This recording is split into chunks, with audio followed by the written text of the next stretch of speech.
और पूर्ण विश्वास है कि आने वाले चुनाव में पूर्ण बहुमत के आधार पर भारतीय जनता पार्टी की सरकार दोबारा मध्य प्रदेश में स्थापित होगी। कमलनाथ जी की फेस को पूछा गया तो उन्होंने बोला नहीं है कि मुख्यमंत्री कौन रहेगा। इस पर मैं क्या टिप्पणी दूंगा। मैं उन नेताओं में से नहीं हूं जो दूसरे नेताओं पर टिप्पणी करूं।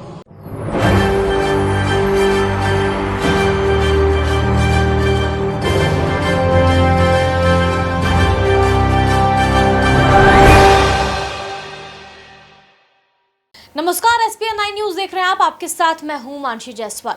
मध्य प्रदेश में जल्द ही विधानसभा चुनाव होने वाले हैं। ऐसे में दिग्विजय सिंह और सिंधिया के बीच में जोरदार जंग देखने को मिल रही है। जी हां, दिग्विजय सिंह ज्योतिरादित्य सिंधिया पर लगातार निशाना साध रहे हैं। सिंधिया भी ये दावा कर रहे हैं कि इस बार कांग्रेस पार्टी की बड़ी हार होने वाली है। लेकिन दिग्विजय सिंह ने सिंधिया पर निशाना साधते हुए इस बार क्या कुछ कहा है, सुनिए।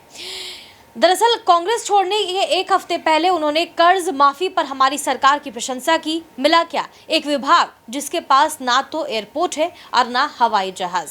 जो हालात आज कर दिए गए, हम तो हमेशा उनको महाराज कहकर संबोधित करते थे। भाजपा ने उनको महाराज से भाई साहब बना दिया। जो मान सम्मान कांग्रेस पार्टी लीडरशिप देती थी वो उनको कहीं मिल नहीं सकता था। जो अधिकार बड़े बड़े नेताओं को नहीं था वो उन्हें था। फिर नाराजगी किसी बात की थी वो आज तक नहीं बता पाए। माधव राव सिंधिया की जो कांग्रेस में वसीयत थी उनको भुनाया और चले गए। हार जीत सब चुनाव में होती है। KP यादव से चुनाव हार गए, उनका झटका लगा। मैं भी चुनाव हारा फिर जीता, उन्हें सब्र करना चाहिए।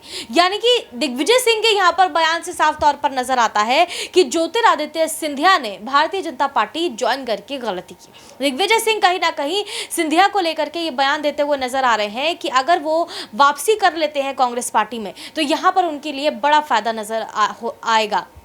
और उन्होंने भारतीय जनता पार्टी में जाकर बड़ी भूल की है, उनको और इंतजार करना चाहिए था। अब दिग्विजय सिंह के इस बयान पर सिंधिया की क्या प्रतिक्रिया सामने आती है, ये देखने वाली बात होगी। आपकी इस पूरे मामले पर क्या राय है, हमें कमेंट करके जरूर बताएं। देश और दुनिया की तमाम बड़ी खबरों के लिए देखते रहिए SPN 9 न्यूज। बताओ सर, राहुल गांधी जो है वो बोल रहे हैं कि 150 सीटें मध्य प्रदेश में आने वाली हैं। दावा किया उन्होंने आज की बैठक के बाद। कांग्रेस की यही कठिनाई है कि बैठक दिल्ली में, वक्तव्य दिल्ली में और राज्य मध्य प्रदेश का, यही तो संकट है कांग्रेस में। तो मध्य प्रदेश की जनता गुहार लगा रही है कि दिल्ली बहुत दूर है। भारतीय जनता पार्टी में एक एक कार्यकर्ता, एक एक व्यक्ति जमीन पर डटकर जनता का विकास, जनता की प्रगति के लिए समर्पित भाव से हम लोग कार्य कर रहे हैं। और पूर्ण विश्वास है कि आने वाले चुनाव में पूर्ण बहुमत के आधार पर भारतीय जनता पार्टी की सरकार दोबारा मध्य प्रदेश में स्थापित होगी। कमलनाथ जी की फेस को पूछा गया तो उन्होंने बोला नहीं है कि मुख्यमंत्री कौन रहेगा। इस पर मैं क्या टिप्पणी दूंगा। मैं उन नेताओं में से नहीं हूं जो दूसरे नेताओं पर टिप्पणी करूं। भगवान ने एक जिंदगी दी है सकारात्मक सोच के लिए, लोगों के जीवन में परिवर्तन लाने के लिए, विकास के लिए, प्रगति के लिए। और यही इस परिवार की परंपरा रही है, चाहे मेरी आजी अम्मा रही हूं, चाहे मेरे पूज्य पिताजी रहे हो। तो मेरा लोगों को पर टिप्पणी करना, उनको नीचे दिखाना, ये कांग्रेस की आदत है, ना ये भारतीय जनता पार्टी की आदत है और ना ये सिंधिया परिवार की आदत है। मोदी जी के कार्यकाल के 9 साल पूरे हो, पार्टी में आप भी शामिल होने आए। मैंने अभी दिल्ली में बड़ी लंबी प्रेस कॉन्फ्रेंस की है जहां हर विषय पर, सामाजिक विकास के विषय पर, किसानों के विषय पर, अभी किसानों का प्रश्न किया गया। मैं आपसे पूछना चाहता हूं कि जो 67 साल अनेक सरकारें नहीं,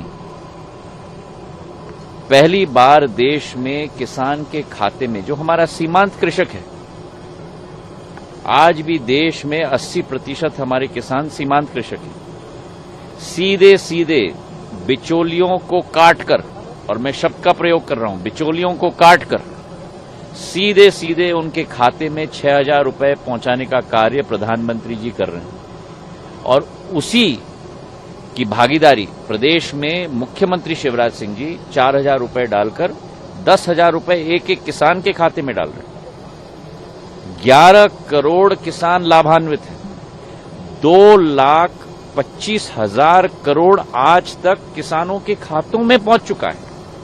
और ये वो सरकार नहीं है जो कहती थी कि 1 रुपया हम भेजते हैं और आपके खाते में 15 पैसे ही पहुंचे हैं।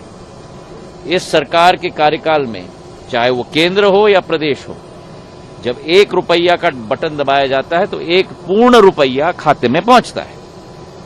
ये फर्क है।